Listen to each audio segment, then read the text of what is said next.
parlera. J'ai pas dit que vous ne pouvez pas arrêter ici. Voilà. Bon.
Là-bas, il y a des gens.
Tenons l'égalité salariale entre les femmes et les hommes. Une récente publication de l'INSEE fait état d'un état de 15% en moyenne, d'un écart de 15% en moyenne, en équivalent temps plein. Si l'on tient compte du fait qu'elles subissent une précarité plus forte, les femmes gagnent un quart de moins que les hommes. L'égalité, ce serait 24,4 milliards d'euros de cotisations sociales supplémentaires. Du côté des dépenses, prenons à bras-le-corps la question de la financiarisation de la sécurité sociale, qui pèse lourdement sur les comptes.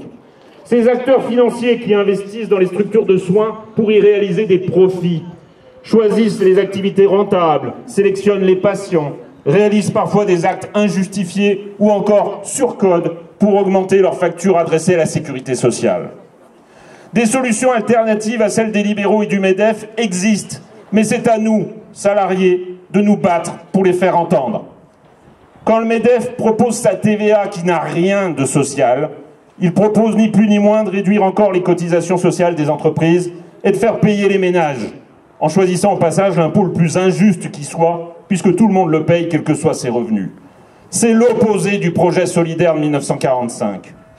Refusons cette transformation de fond du système de protection sociale qui vise à détruire les solidarités, à individualiser, à utiliser les droits sociaux non plus pour assurer une protection solidaire, mais pour contrôler les individus, les culpabiliser et les rendre entièrement responsables de leur situation.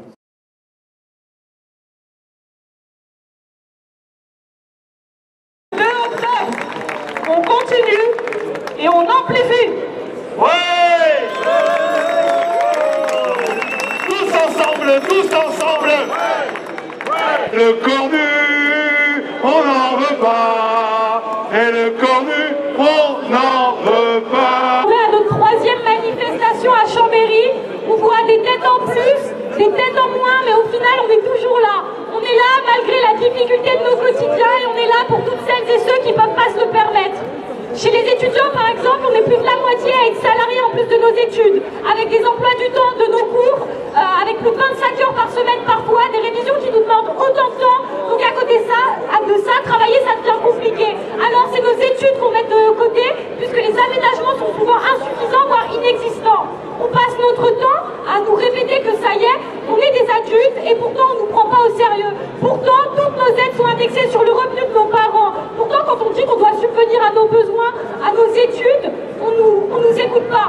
attend que les études soient le centre de nos vies, mais l'État ne nous reconnaît pas comme des travailleurs et des travailleuses intellectuelles. Aucun budget n'est mis à notre disposition. Résultat, les plafonds de nos universités s'effondrent sur nos têtes, les sols croulent sous le nombre d'étudiants et d'étudiantes qui doivent se serrer dans les amphithéâtres. Les professeurs craquent et les étudiants, on crève. Et il s'avère que pour une carrière complète de 43 annuités, et la moyenne, vous avez bien compris qu'elle se fait sur les 24, elle se fait sur les 24 ou 23 meilleures années, mais ça ne concerne que le secteur privé. Le secteur privé peut crever la gueule ouverte. À la coordination étudiante, on demande un revenu d'autonomie, on demande la rénovation des universités, on demande la fin de la sélection, et pour ça il nous faut un vrai budget. Un vrai budget, ça veut dire qu'il ne faut pas servir la guerre sur un plateau d'argent, ça veut dire qu'il faut arrêter de financer la militarisation et enfin financer le savoir, enfin financer notre avenir. Parce qu'aujourd'hui...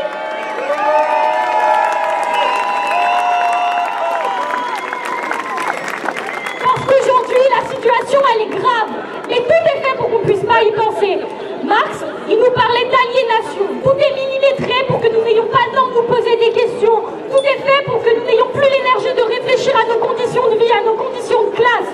Au final, la parole des femmes est bafouée, qu'importe la forme qu'elle prend. La voix des ouvriers et des ouvrières est écrasée par la masse des riches bourgeois qui défilent dans les médias. Les queers, les LGBT sont effacés de nos cultures, les personnes racisées, stigmatisées par des idéologies néocoloniales. C'est inadmissible. Ils nous oppressent, ils nous oppriment tous les jours.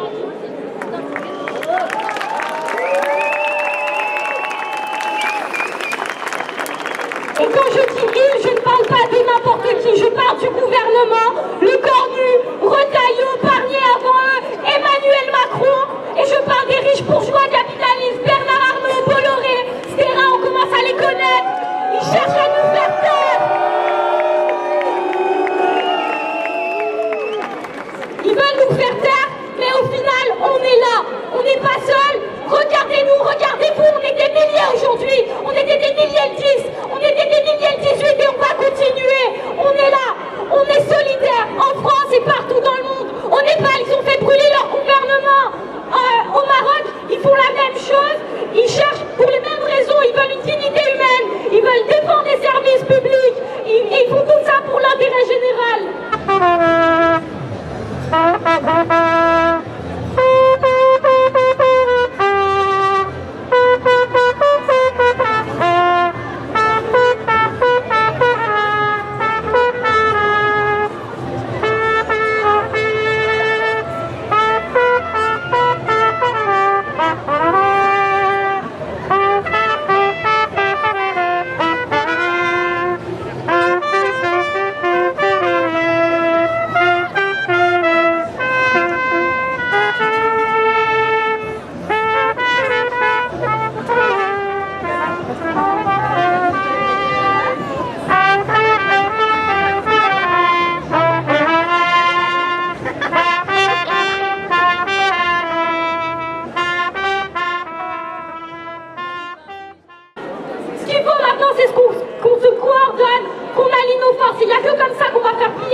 Et Macron